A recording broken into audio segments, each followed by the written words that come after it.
Em nome do Pai, do Filho e do Espírito Santo. Amém. Nessa sexta-feira passada, acabamos de celebrar a festa do Sagrado Coração de Jesus. E quero, nesta ocasião, neste domingo, fazer como uma ligação com a mensagem de Fátima, as aparições de Fátima. De facto, não sou eu a fazer, porque é mesmo nas aparições de Fátima, começam assim os Sagrados Corações de Jesus e Maria. Têm grandes desígnios sobre vocês, palavras de Nossa Senhora aos pastorinhos.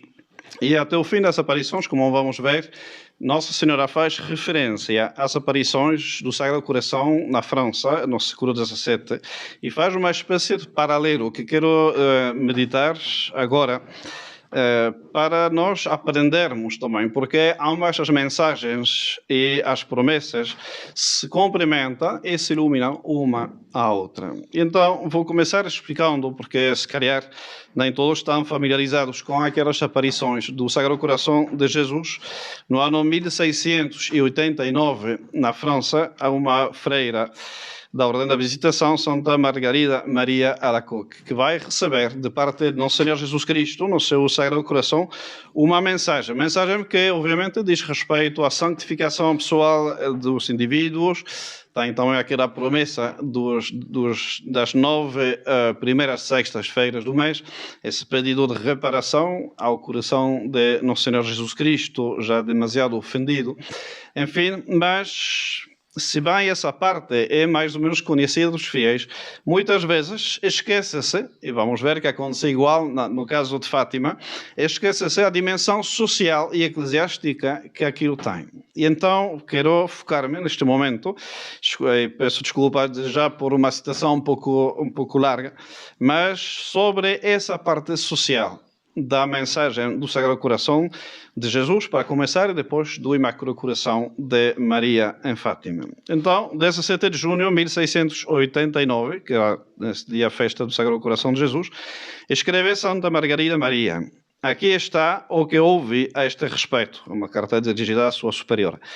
Dá a saber, já passo a citar Nosso Senhor Jesus Cristo, dá a saber ao Filho primogênito do meu Sagrado Coração, falando do nosso rei Luís XIV, que, assim como o seu nascimento temporal foi obtido pela devoção à minha santa infância, da mesma forma obterá o seu nascimento de graça e glória eterna pela consagração que fará dele próprio ao meu coração adorável, que quer triunfar do seu coração do rei, e pelo seu intermediário dos corações dos grandes da terra. O meu coração quer reinar no seu palácio, ficar pintado no meio dos seus estandartes e gravado no seu escudo, a fim de torná-lo vitorioso dos seus inimigos, abatendo aos seus pés estas cabeças orgulhosas e soberbas e fazê-lo triunfar de todos os inimigos da Igreja. Na altura, Luís XIV estava a fazer uma guerra de muitos anos e muito difícil, que custou imenso dinheiro à França, que empobreceu o país, de facto muito, contra os protestantes do norte, especialmente holandeses e alemães. E então, obviamente, eram protestantes, inimigos da Igreja, perseguiam a Igreja pelo mundo todo, e uma vitória da França contra a Holanda e os alemães da Prússia, especialmente nessa época, pois teria significado um alívio sensível para a Igreja. Então, vemos que o Sagrado Coração de Jesus quer reinar socialmente no mundo inteiro, e isso pela mediação do rei Luís XIV. A França, nessa época, é o país mais poderoso e tem uma influência cultural que ainda hoje nós vemos muito perto daqui. O Palácio de Queluz, pois é uma réplica, a miniatura, mas uma réplica do Palácio de Versalhes. E na Europa toda temos os monumentos, digamos, que ficam assim da influência que tinha nessa época a França. Então o Senhor vai escolher de prometer ao rei da França, sob reserva de cumprir com o seu pedido, pois escolher esse país para depois, utilizando aquela influência que cultural e política que tinha, pois para difundir o seu reino através da Europa e do mundo todo, para converter especialmente os grandes. O Senhor aponta ao rei, é notável que trata-se de uma consagração pessoal do rei, que é o monarca absoluto, porquanto recebe de Deus o seu poder, é o lugartenente de Deus, que era o título oficial dos reis da França, sim? E então ele faz às vezes, ou deveria fazer às vezes, de Nosso Senhor Jesus Cristo. O seu poder, por isso é absoluto, porque vem de Deus e não, como se pretende hoje, do povo. Assim. Então, esse rei é que deve se consagrar e pôr nas suas armas, naquela época não existem as bandeiras nacionais, existem as armas do rei, e os exércitos envergam as armas do rei, porquanto esse Sagrado Coração teria de ter sido pintado nos estandartes militares e em todas as representações do escudo real da França. E então, essa revelação, esse pedido de Nosso Senhor Jesus Cristo foi encarregue já na altura a um padre jesuíta que era o confessor do rei. Há imensas controvérsias históricas que não quero tratar aqui para saber se o tal jesuíta entregou realmente essa mensagem ao rei ou não, se recebeu corretamente, etc. Essas controvérsias não são objeto deste sermão. O facto histórico é que Luís XIV não realizou esta tal consagração. E a partir daí vamos ter um paradoxo bastante curioso na sua vida, no seu reino, no reinado do rei Sol, justamente, é que ao mesmo tempo que ele vai se converter cada vez mais na sua vida pessoal e terminar morrendo piedosamente, talvez não santamente, mas certamente piedosamente, deixando os pecados que cometeu ao largo da sua muito longa vida e muito longo reinado, é quase todo o século XVII. E então, por uma parte, a conversão do rei, pessoal, mas por causa dessa ausência de cumprimento da promessa, do pedido do Sagrado Coração, ao mesmo tempo vemos como, aos poucos, e vai amplificar-se depois no século XVIII, o ocaso do rei Sol. Este Sol que iluminou o século XVII todo, pois termina decaindo, e a França vai aos poucos, ao longo do século XVIII, perder a sua influência sobre o resto do mundo, a sua boa influência sobre o resto do mundo, e vai ganhar uma má influência que vai culminar com a Revolução chamada Francesa e depois com as guerras napoleônicas, que vão espalhar pelo mundo todo os erros do tal iluminismo, que é mais bem um obscurantismo, que com uma falsa filosofia vai promover os direitos do homem em vez dos direitos de Deus, que teriam de ser sido proclamados pela consagração de Luís XIV ao Sagrado Coração de Jesus. O que é interessante e chama a atenção é a questão das datas. A aparição e o pedido de consagração de Luís XIV e, por quanto da França, ao Sagrado Coração é 1689. Um século depois, começava a Revolução, que vai terminar, pois, matando o rei e acabando com a monarquia francesa até hoje. 1689, 1789. Não é dia por dia, mas praticamente. E então, obviamente, é uma lição da história que Nossa Senhora em Fátima, e sobretudo depois, quando a Lúcia vai estar na Espanha como freira, pois vai retomar esse exemplo de forma explícita, porquanto é por isso essa um pouco longa introdução para compreendermos depois a dimensão social e eclesiástica da mensagem de Fátima. Então, façamos, como nos convida a Nossa Senhora e Nosso Senhor mesmo, como vamos ver, este paralelismo que existe entre Paray-le-Monial, na França, e Fátima, em Portugal. Então, lá também, todos nós, mais ou menos, porque de facto a gente se dá conta que a maioria dos portugueses, se bem sabem que apareceu Nossa Senhora em Fátima, vão lá muitos quando o governo maçónico e a conferência episcopal, que não qualificarei, o deixam. Mas fora disto, pois fora de uma espécie de reivindicação nacionalista, assim, orgulhosamente Nosso Senhor apareceu em Portugal, bom, de facto uma graça muito grande, mas o que é que se contém realmente nessas aparições, pois o povo muitas vezes não sabe e não são precisamente os sacerdotes e bispos portugueses que vão esclarecer o seu povo sobre isto. A mensagem de Fátima está apagada, está concretamente limitada e diminuída a pouca coisa para a hierarquia eclesiástica em Portugal. Porquanto, se bem as pessoas sabem mais ou menos a parte individual, espiritual de Fátima, pois a parte social e eclesiástica, a sua dimensão, ia dizer política no sentido nobre da palavra, pois está completamente esquecida, se não é voluntariamente ocultada. Então, temos de retomar isto, essa dimensão, para não confinar Nossa Senhora a um papel de uma aparição, por certo bonita e muito simpática, mas que estaria privada da sua dimensão principal, que é justamente a dimensão a nível da Igreja.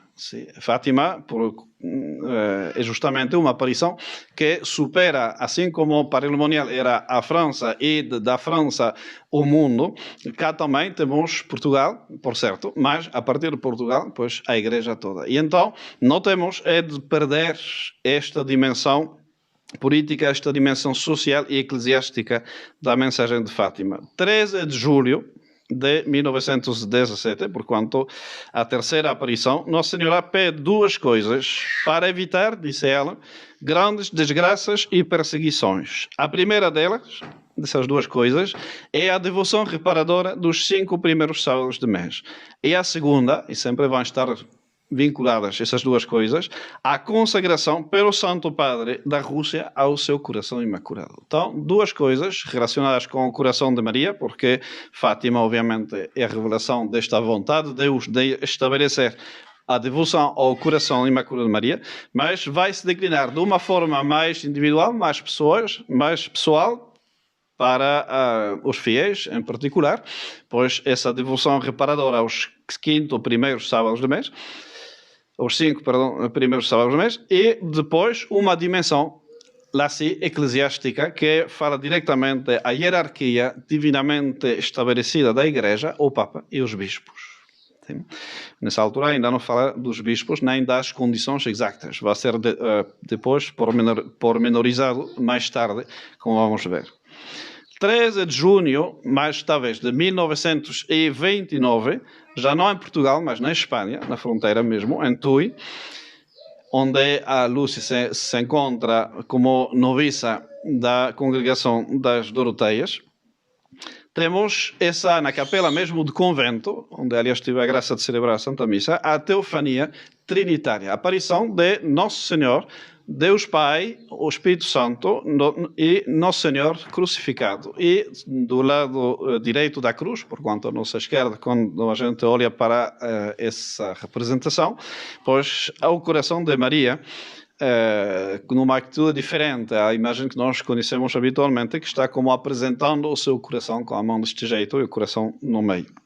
E então, lá Nossa Senhora vai pedir isto. Chega o momento, por isso está a ser feito o paralelo, como vamos ver, chega o momento em que Deus pede para o Santo Padre fazer, em união com todos os bispos do mundo, a consagração da Rússia ao meu coração imaculado. E ainda relembra a importância da devoção dos primeiros sábados do mês.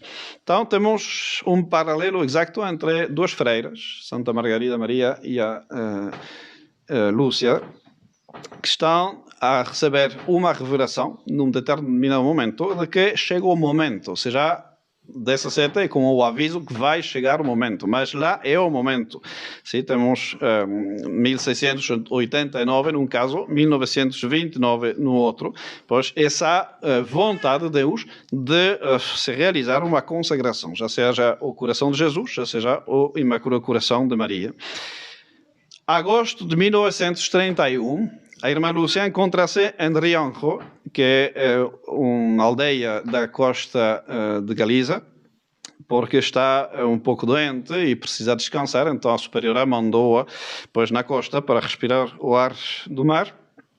E lá vai ter também mais uma aparição do Senhor Jesus Cristo, que diz: faz saber aos meus ministros, sendo que eles estão a seguir o exemplo do rei da França, apressando a realização do meu pedido, que o seguirão na desgraça. Então, lá tem o paralelo que já fiz, mas que é mesmo fundamentado nas palavras de Nosso Senhor, e vamos ver depois também de Nosso Senhor Jesus Cristo. Sim? Então, tem esse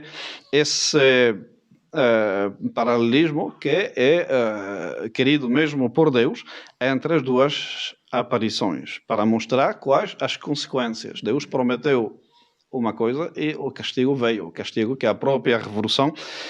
Os castigos não são a raiz da revolução. A própria revolução, ou seja, o afastamento da sociedade de Deus, é o castigo. Sim? Como o inferno é a separação da alma de Deus para toda a eternidade. A separação social de Deus, pois é o castigo mesmo, ou seja, que a revolução sempre é o próprio castigo. E lá temos a ameaça. Se hoje, de facto, não é apenas uma ameaça, é uma constatação que os ministros de Deus, porquanto o Papa e os bispos, seguem o exemplo do rei da França, não fazem o que foi pedido e então terão que lidar com as mesmas consequências.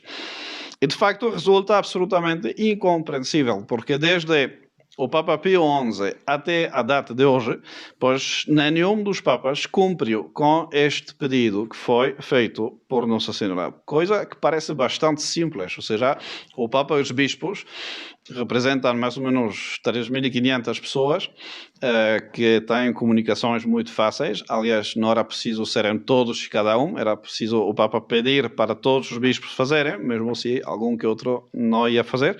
Mas é uma coisa relativamente fácil de realizar. Nem era preciso viajarem todos para Roma. Podiam fazer perfeitamente, cada um na sua diocese, e cumpriam com o requisito.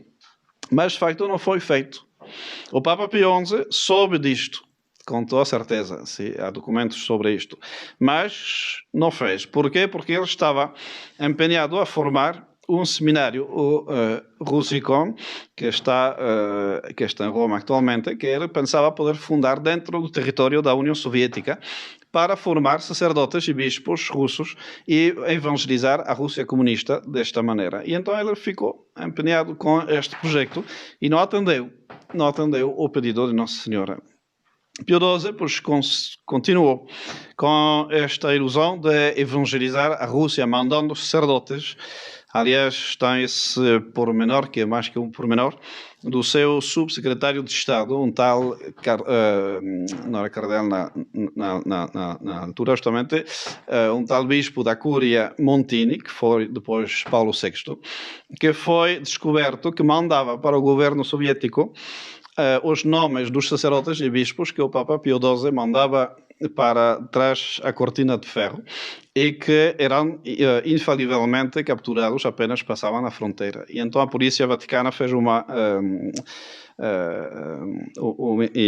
inquerimento e descobriu que quem dava os nomes era o subsecretário de Estado. E Pio XII, para evitar um escândalo, mas fez mal, obviamente, teria de ter posto este indivíduo numa cela mais profundo do castelo de Sant'Angelo, com os pés na água do Tíber, para aprender a vender sacerdotes e bispos, e mandou-o de arcebispo de Milão, assim, como um castigo, sem o fazer de cardeal, porque o bispo de Milão sempre é cardeal, a maior diocese do mundo, e então para o Papa Pio XII era um sinal bastante claro para todo mundo compreender que tinha sido, pois, mandado na desgraça. E então a primeira coisa que fez o Papa João XXIII, apenas eleito, é de criar cardeal o tal Montini, e então reverter e dar a possibilidade desse Montini, pois, tornar-se Papa, o que aconteceu pela desgraça da própria Igreja. Então temos lá mesmo dois Papas que, por outro lado, tiveram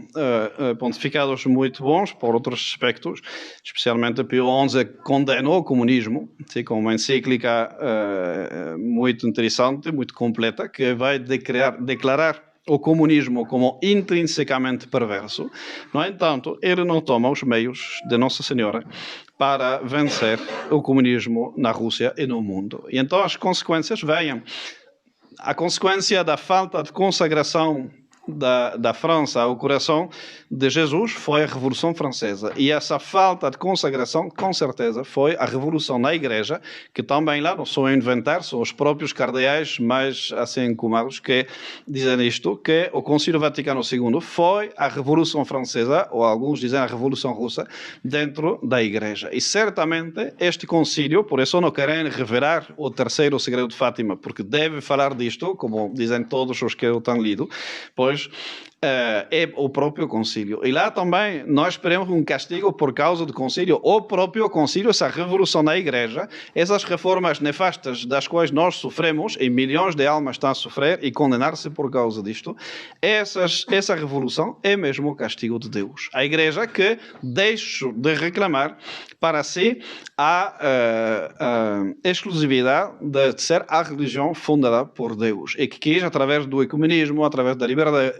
religiosa, abandonar o reinado social de Nosso Senhor Jesus Cristo, deixar de pregar a cristandade, deixar de procurar o reinado social de Nosso Senhor Jesus Cristo, através do seu Sagrado Coração, para entrar num diálogo com essa religião do homem que se faz Deus, como disse o próprio Paulo VI, e que finalmente pois, se torna uma religião, como vemos agora, totalmente antropocentrada, sim, completamente centrada sobre o culto do homem para si próprio, com essa missa nova que também dá as costas para Deus para ser uma espécie de conversa entre os homens, sem transcendência nenhuma, sem ser realmente o sacrifício verdadeiro de Nosso Senhor Jesus Cristo, oferecido pelo sacerdote em nome do povo, todos voltados para dar um culto a Deus. Então, todo isso faz, evidentemente, sentido se a gente compreende que a revolução na Igreja faz, evidentemente, a simetria com a revolução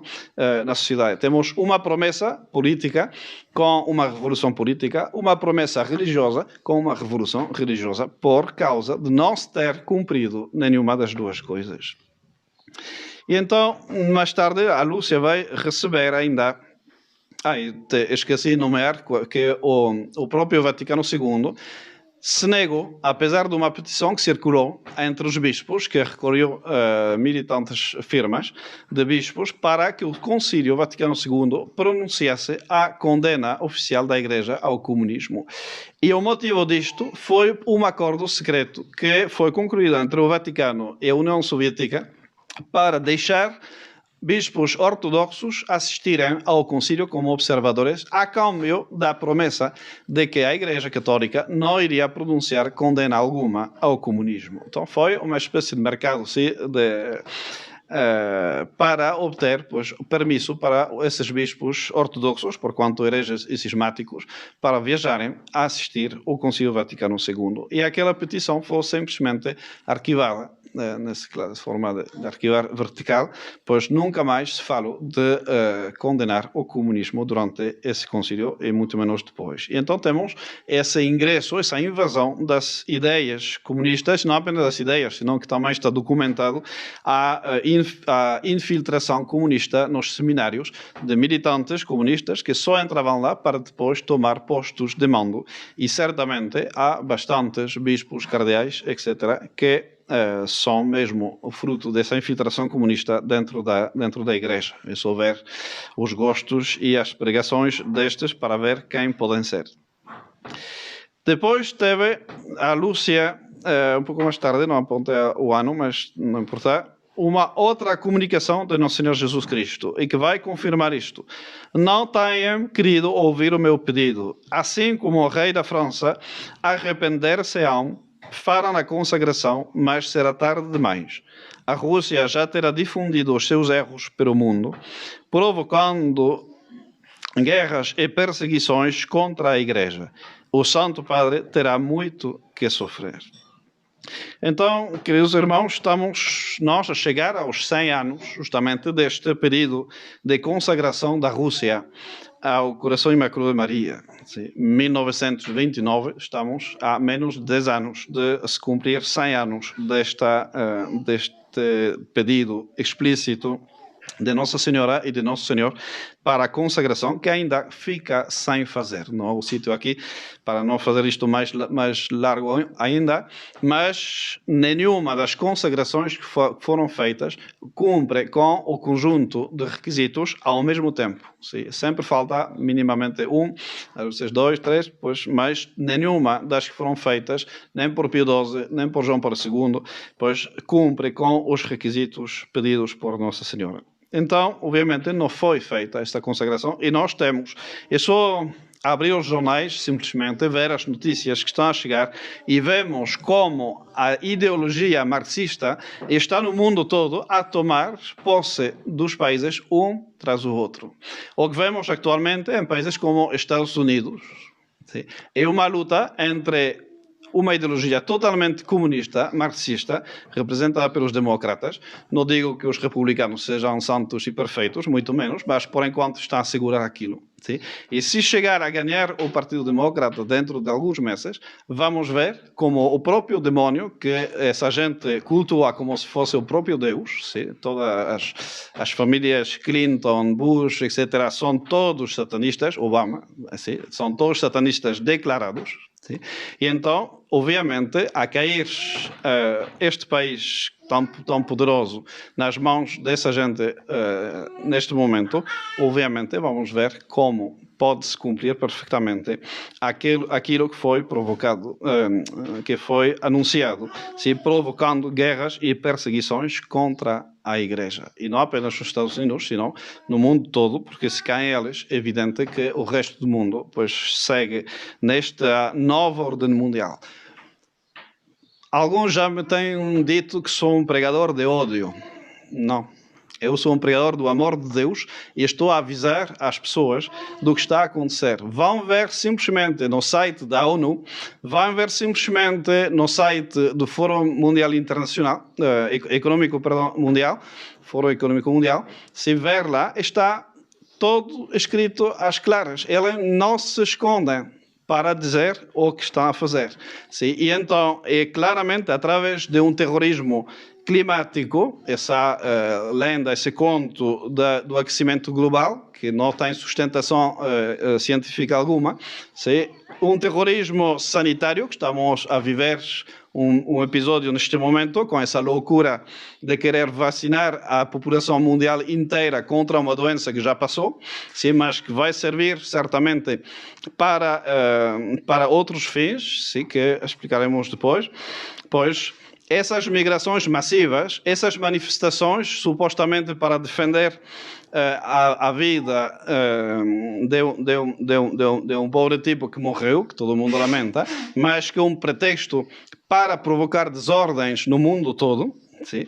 Todo isto faz parte de um plano e não é teoria da conspiração. Ou seja, é simplesmente ver qual é a teoria deles e eles conspiram mesmo. Sim. Por exemplo, para quem gostar de acusar as pessoas de serem teóricos da conspiração, é impressionante ver que no mundo inteiro, sim, como já comunica esta informação, mas no mundo inteiro, a primeira conta de vítimas do Covid-19 foi sistematicamente de 233 vítimas. Então, quando a gente vê isto num jornal da Índia, da América do Sul, dos Estados Unidos, da Europa, de Portugal, porque podem ir verificar, há alguém que me mandou esta informação, em vários jornais, sempre a conta era 233. Então, ou esse vírus tem uma sequência matemática impressionante, ou é um número simbólico. E então o que fiz é simplesmente ir à procura. Pus duas coisas, não no Google, porque já não vou lá, mas num buscador qualquer. 233, em inglês, symbol. E imediatamente, que é o que apareceu, a secta dos Skull and Bones, que é uma espécie de clube que tem esse número como seu número fetiche. Assim, e então é o clube em que pertencem justamente toda a secta dos Obamas, Bush, Clinton, etc., Gates, etc., toda uma lista de pessoas que a gente vê constantemente e que pertencem todos a esse clube. Sim? E esse clube também é o que fundou a CIA, ou seja, os serviços secretos americanos, que estão numa luta aberta atualmente com o presidente americano. Ou seja, não é teoria da conspiração, são factos. É só abrir o jornal, é só utilizar um pouco a sua inteligência para ver que aquele castigo, aquelas guerras comunistas, porque toda essa gente segue Gramsci, ou seja, o comunismo ideológico, sim, que estão por começar. E todos eles estão a dar como data para se cumprir a nova ordem mundial 2030. Lá também podem ir ver, há uma agenda da ONU para 2030 ter estabelecido a nova ordem mundial. Vão para o Fórum Mundial, o Fórum Econômico Mundial, e lá também dão essa data como um limite para ter estabelecido essa nova ordem mundial que eles tanto adoram. E então, ou seja, não é teoria, a conspiração que vem de onde? Dessa falta de consagração da Rússia. E a Igreja oficial vai acordar quando? Quando seja tarde. A visão de Fátima, a visão do terceiro segredo de Fátima, essa parte que foi revelada, que é certa, faz parte, obviamente, não é todo, mas faz parte, demonstra justamente aquela visão do Papa, os bispos, sacerdotes, freiras, fiéis, que estão a caminhar como uma espécie de procissão, a subir uma montanha rumo a uma cruz muito áspera, assim, muito bruta, e o Papa terminou fazendo sozinho numa igreja em ruína a tal consagração à Rússia. Sim. E depois vem a promessa do triunfo final do coração de Maria. Sim. Então, não estou a dizer isto para assustar as pessoas, para difundir o medo irracional entre as pessoas. É simplesmente ver, como aliás gostam de dizer os modernistas, ler os sinais dos tempos. Sim. Pois lá temos bastantes sinais dos tempos. Sim. Se querem mais, os maçons gostam muito de números. Praticamente todos os números que têm a ver com o Covid-19 terminam com 666, ou seja, não sou eu a inventar, ou seja, a patente da vacina do Bill Gates é número 060606, zero não vale nada, porquanto 666. Sim, a lei que queria obrigar os americanos a se submeter, que foi chamada por Trump, aliás, que queriam obrigar os americanos a submeter-se a testes e vacinação obrigatória, pois era a lei 666646, bom, etc. Então, não é teoria da conspiração, é uma conspiração real dos comunistas que estão a lutar contra a Igreja. E certamente a irmã Lúcia disse que para saber o que está no terceiro segredo de Fátima é só ler os capítulos 13 e 14 do Apocalipse. E lá que vemos a luta de dois monstros, um da terra, outro do mar, será um da Igreja, outro do mundo, que está a querer engolir a mulher com a sua descendência, ou seja, Nossa Senhora é o seu povo fiel. Então, o que nós estamos a viver é, com toda certeza, isto que está a avizinhar-se. Não digo que vai ser mesmo no ano 2029, mas, de todas as maneiras, se Nosso Senhor e Nossa Senhora fizeram aquilo paralelo, pois é certamente para dar-nos indicações do que nós temos de fazer. Então, o que é que vamos fazer? Pois consagrar a Rússia ao coração de Maria não está no nosso poder. Nós podemos e devemos rezar para o Papa fazer finalmente aquela consagração, porque disto depende o resto. Sim. Mas há uma coisa que nós podemos fazer e que vai adiantar com certeza a vitória do coração de Maria. Sim. É a devoção dos 5 primeiros sábados do mês, com toda certeza. É uma coisa, a gente diz, que é isso frente às divisões dos Estados Unidos ou da Rússia, que em qualquer momento podem ser utilizadas em contra da Igreja. Nada. Mas Deus gosta imenso de usar o que é nada para fazer um efeito que não tem proporção alguma com a causa aparente das coisas. Sim? Porque Deus quer que seja o seu poder que triunfe e não meios humanos. E o que têm feito os papas até agora e os bispos é antepor os meios humanos aos meios divinos. Era tão fácil fazer uma consagração e já estava, porque deixavam as coisas nas mãos de Deus. Sim. Mas quiseram conservar as coisas nas suas mãos e estão a estragar tudo. Sim. É tão fácil nós, pois, fazer esses 5 primeiros sábados, sim, uma coisa insignificante, assim, que parece praticamente nada, não parece poder ter qualquer influência, e, no entanto, é a nível nosso, dos fiéis e mesmo dos sacerdotes, o que nós podemos fazer para adiantar o triunfo do coração de Maria. Porque justamente nós não somos pregadores de ódio ou não queremos infundir um temor irracional nas pessoas. O que queremos é justamente indicar quais as causas e quais os remédios e qual o final feliz que se desprende de tudo isso. Sim, com certeza vamos passar momentos que não são nada agradáveis, com certeza. Mas sabemos nós todos que o peso de glória que Deus nos tem preparado não tem nenhuma relação com as provas. É São Paulo que diz isto, não especificamente para este tempo, mas aplica-se evidentemente com cresces, pois neste tempo nós sabemos que se somos bons soldados de Nosso Senhor, se somos apóstolos e fiéis do coração de Maria, então temos a vitória assegurada. Depois da guerra, a vitória nunca vem antes da guerra, mas temos a vitória assegurada, porque Nosso Senhor nos prometeu e nós acreditamos que ao fim o seu coração imaculado triunfará, assim seja. Em nome do Pai, do Filho e do Espírito Santo. Amém.